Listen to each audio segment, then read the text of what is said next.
Hello, कैसे हैं आप लोग? I hope all is well. पहले तो मैं ये बोलना चाहूँगा कि ये वीडियो काफ़ी दिनों के बाद बन रहा है। वो कुछ अंतिम दिनों में, लास्ट कुछ महीने में कुछ व्यस्तता होने के कारण हम लोग वीडियो अपडेट नहीं कर पा रहे थे। तो नाउ टुडे ऑनवर्ड्स अब आप लोग को रेगुलर बेसिस पे फाइनेंशियल मार्केट के अवेयरनेस के बारे में जो एक्टिविटीज़ ग्लोबली हो रहा है, जो इंडिया में हो रहा है, उसके बारे में मैं आपको अपडेट करते रहूँगा। तो टुडे हम लोग जो टॉपिक डिस्कस करने वाले हैं वो टॉपिक डिस्कस ये है कि आप लोगों ने सुना होगा कि एफआई फॉरेन इंस्टीट्यूशनल इन्वेस्टर और एफडीआई फॉरेन डायरेक्ट इन्वेस्टर जो पिछले महीने अगस्त के महीने में 50,000 करोड़ से ज़्यादा का इन्वेस्टमेंट जो भारतीय इक्विटी मार्केट में हुआ है, वो ऐसा अचानक क्यों हो गया, क्या कारण है, किन कारणों से जो पिछले एक साल के आसपास जो भारतीय बाजार से पैसा निकाल रहे थे, वो एक बैग अचानक ऐसा क्या हो गया अगस्त के महीने में, और जो स्टार्टिंग फ्रॉम जुलाई के महीने से ऐसा क्या हो गया जो भारतीय बाजार में पैसा लगा लें, इसके बारे में मैं आपको विस्तृत जानकारी अपने इस वीडियो में दूंगा। तो मैं आपको ये बताना चाहता हूं कि अक्टूबर 2021 में हमारा बाजार जो था, निफ्टी जो था, वो 18,600 का हाई बनाया। वहाँ से हमारा बाजार गिर के जून के महीने में 15,200 के आसपास का निफ्टी 16 जून के आसपास चला गया। ये 18 से 19% का निफ्टी का करेक्शन हुआ। इसमें एफआई, दोस्तों आपको जान के बहुत आश्चर्य होगा, एफआई ने तकरीबन 2.1 लाख करोड़, माने 2.5 लाख करोड़ से ज़्यादा इस भारतीय बाजार से निकाला। और जहां यूएस का बाजार, डाउ, नैस्डैक, S&P 500, जो डाउ 20% के आसपास गिरा, नैस्डैक जो 35-40% के आसपास गिरा, और S&P जो 40 से 45% के आसपास गिरा, फिर भी हमारा भारतीय बाजार जो है वो मात्र 17 से 18% गिरा। ये एक अलग टॉपिक है। मैं इस टॉपिक पे आज आपको कोई बहुत विशेष नहीं बोलूँगा। मैं आज जो आपके सामने हूँ वो बोलने का जो मकसद है वो एफआई के बारे में है कि अगस्त में ऐसा क्या हुआ। तो सबसे पहले जाने कि उन्होंने निकाला था क्यों। तो आप जानते हैं कि जब कोविड के समय में, जब कोविड आया 2020 में मार्च के महीने में, तो जो डॉलर यूएस में जो सबसे मजबूत इकनॉमी है ऑल ओवर वर्ल्ड की, और जो डॉलर इंडेक्स है जो उस समय 94, 95, 96 के आसपास था, तो उस समय डॉलर जो प्रिंट हुआ इकनॉमी में पैसा डालने के लिए, लोगों को बेरोजगारी भत्ता देने के लिए, लोगों को रेंट पेमेंट करने के लिए, उस समय यूएस इकनॉमी ने more than 12 trillion dollar economy को अपना नोट छापने के दौरान उन्होंने इकनॉमी में पैसा दिया, जिससे बाजार का रिकवरी भी हुआ। लेकिन क्या होता है कि जब इतना पैसा बाजार किसी भी इकनॉमी के में जाता है तो वहाँ पर इन्फ्लेशन हो जाता है। इन्फ्लेशन जिसको हम लोग महंगाई भी बोलते हैं। आपको जान के मैं आपको जानकारी देना चाहता हूँ कि यूएस का एक जो इन्फ्लेशन है वो आज के डेट में 8.7 के आसपास है, जो हाई 9.1 बनाया था। और मतलब एक समय यूएस का इन्फ्लेशन 40 साल में सबसे ज़्यादा है। यूएस का ही नहीं मित्रों, यूरोप के काफ़ी देश, इवन ऑल ओवर वर्ल्ड में, टर्की, आपको यूरोप, यूके, पूरा जितनी भी कंट्रीज़ हैं उनका सबका इन्फ्लेशन डबल डिजिट में है। टर्की वगैरह का तो इन्फ्लेशन 50% से ज़्यादा है। अर्जेंटीना हो गया, बहुत सारी कंट्रियों का आप इन्फ्लेशन जो है वो डबल से ज़्यादा के डिजिट में है।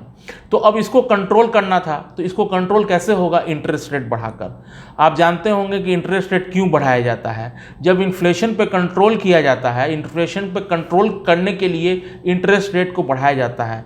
इंटरेस्ट रेट के बढ़ने से लोगों के हाथ में पैसा कम आता है और वहाँ से वो लोग परचेजिंग पावर जो है उनका कम होता है, जिसके कारण से महंगाई कंट्रोल पे होता है। इसके कारण से यूएस ने पिछले 3 से 4 महीने के अंदर काफ़ी ज़्यादा 75 पैसे जो लास्ट उन्होंने अपना इंटरेस्ट रेट बढ़ाया है। और अभी जो 21 तारीख का उनका जो मॉनेटरी पॉलिसी होने वाला है उसमें भी वो लोग ने इंटरेस्ट रेट 75 पैसे बढ़ाने का उम्मीद है, जिसके कारण से जब किसी भी एफआई को अपने ही देश में निवेश करके पैसा मिलेगा तो किसी भी इमर्जिंग कंट्री से वो पैसा क्यों लगाएंगे। ये एक बहुत महत्वपूर्ण कारण है अपने भारतीय बाजार से एफआई का पैसा निकलना। और आपको मैं जानकारी के लिए बता दूं, जो सबसे मजबूत इंडेक्स है, जो सबसे मजबूत रुपया है, जो डॉलर जो सबसे मजबूत है, वो आज के डेट में 110 के आसपास का ट्रेड कर रहा है डॉलर इंडेक्स। जैसे हम लोग का रुपये 80 के आसपास है। तो जब डॉलर इंडेक्स मजबूत होता है तो जो डॉलर, उसके लिए क्या होता है कि जो रुपया जो है या ऑल ओवर वर्ल्ड में जितनी भी करेंसियां हैं वो कमज़ोर होंगी। तो इसके लिए एक अलग आरबीआई जो है अपने मापदंड से डॉलर परचेस करता है, जो अपने फॉरेक्स रिजर्व से पैसा निकाल कर। तो जब इन्फ्लेशन, उन्होंने इंटरेस्ट रेट बढ़ाना शुरू किया तो एफआई ने हमारे यहाँ से पैसा निकालना शुरू किया। नॉट ओनली हमारे यहाँ से, जितनी भी इमर्जिंग मार्केट हैं उन्होंने पैसा वहाँ से निकालना शुरू किया।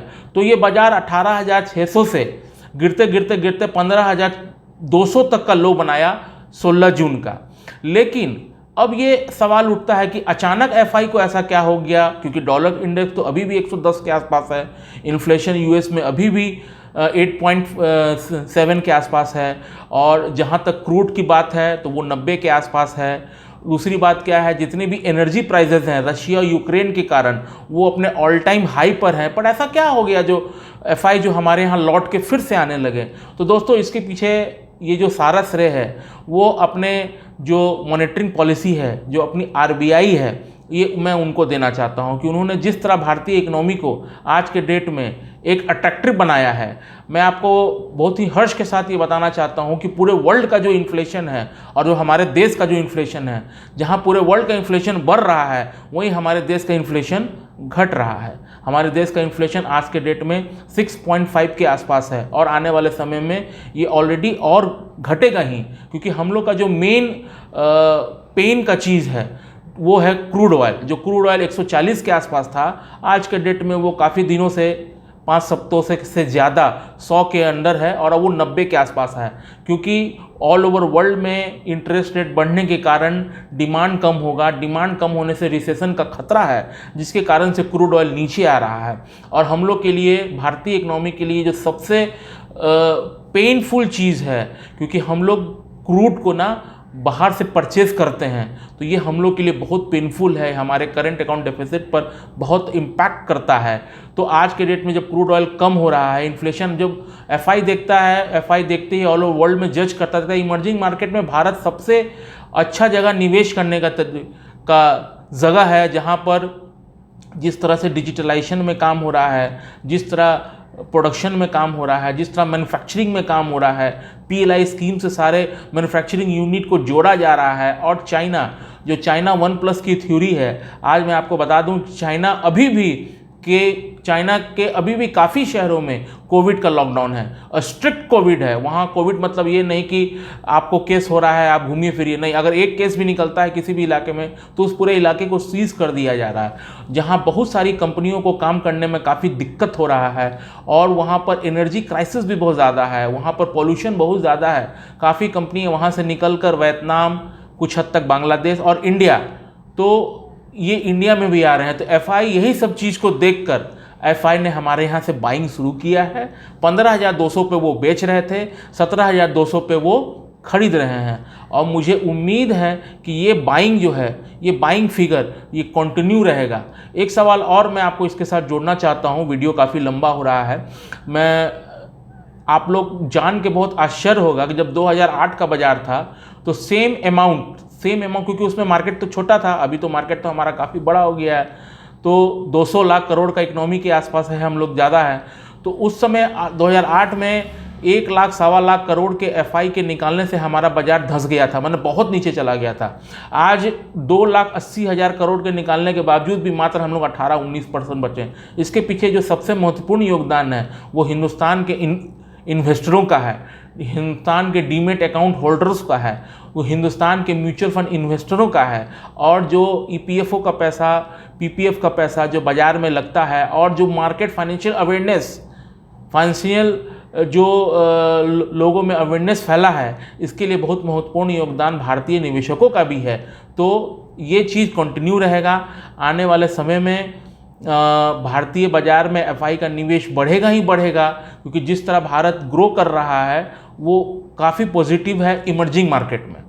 तो खैर दोस्तों, मैं आशा करता हूं कि ये जो मेरी जानकारी है मैं आपके साथ जो शेयर किया हूं, और ये आपके लिए ट्रुथफुल होगा और आने वाले समय में इंटरेस्ट रेट और बढ़ने वाला है, लेकिन उससे भारतीय निवेशक को घबराने की ज़रूरत नहीं है। हो सकता है छोटे मोटे करेक्शन अगर आएंगे भी आने वाले समय में, महीने 2 महीने के अंदर, तो it is a buying opportunity for every mutual fund निवेशक, एवरी डीमेट अकाउंट होल्डर और एवरीवन। Thank you.